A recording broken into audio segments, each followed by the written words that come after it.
All right, let's jump right in. We all think we know what a home is, right? It's a place we build, four walls and a roof. But what if the very first human home wasn't built at all? Today we're going to rewind the clock, way, way back, to find out where the idea of home actually began. So you gotta ask the big question. What did humanity's very first home even look like? And I mean, try to forget everything you know about houses today. We're talking about a time before blueprints, before hammers, before the idea of building something was even a thing. And here's the kicker. It wasn't built, it was found. Yeah, our first homes were just discovered. They were these amazing gifts of geography, natural shelters that gave our ancestors a critical edge in a pretty terrifying world. To really get it, you have to picture the world they lived in. It was a place of constant, serious danger. The need for a home wasn't about comfort. It came from the most powerful instinct we have, just trying to survive. I mean, just look at these threats. They're about as basic as it gets. On one hand, you've got predators and, other groups of people who might not be so friendly. And on the other, you've got the raw power of nature. Freezing cold, blistering heat, you name it. A shelter wasn't a luxury. It was literally the line between life and death.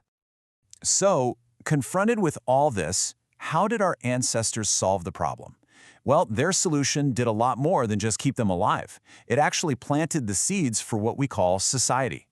And boom, here's the answer. The rock cave. This was it, the earliest form of a human home. A perfect, ready-made shelter that offered a defense against all those things we just talked about. It was right here, inside these natural fortresses, that the whole concept of home really started to take shape. And the timeline here is just mind-blowing. We see evidence of our ancient relatives like Homo luzonensis using caves as far back as 67,000 years ago. Then you fast forward tens of thousands of years, and these exact same kinds of spaces are being turned into something totally different, something incredible at places like Lascaux.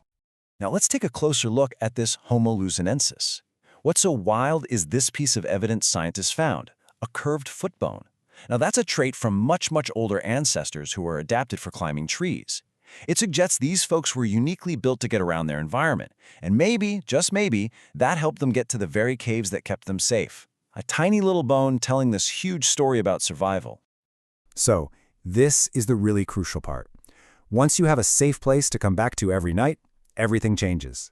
Finding shelter wasn't just about getting out of the rain. It was the anchor that let people stick together, share what they knew, and, eventually, form the very first communities. Which brings us to probably the most spectacular example of what a cave home could become. Let's talk about the Lascaux Cave in France. This place is an absolute masterpiece of the prehistoric world. And Lascaux isn't just a single cave. Oh no. It's this huge network of underground passages. Can you imagine stumbling into this place in the dark, lighting a torch, and seeing its walls just covered with over 600 paintings? It's like finding a hidden art gallery that's been waiting for thousands of years. Okay, let's just let the numbers sink in for a second, because they are staggering. The art itself is over 17,000 years old. That's almost impossible to wrap your head around. And it's not just a few scribbles. We're talking more than 600 distinct, incredible wall paintings discovered so far. And get this, those paintings show almost 6,000 individual figures. The sheer amount of work and vision that went into this is just wow. So, what were they painting? Well, they were painting their world.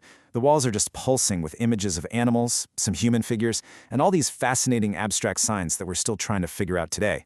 This wasn't just wallpaper. This was their story, their beliefs, their culture. And of course, the world today recognizes how special this place is. Back in 1979, UNESCO officially named Lascaux a World Heritage Site, basically saying, hey, this is a treasure that belongs to all of humanity. So let's tie this all together. What does this amazing journey from a simple rock shelter to a breathtaking art gallery really tell us? It shows us this incredible transformation. And this is really the heart of it all. Our first homes, they started out as a basic need, right? A shield against a dangerous world. But almost right away, they became something so much more. They became our first canvases, the very first place where we started to tell our own stories.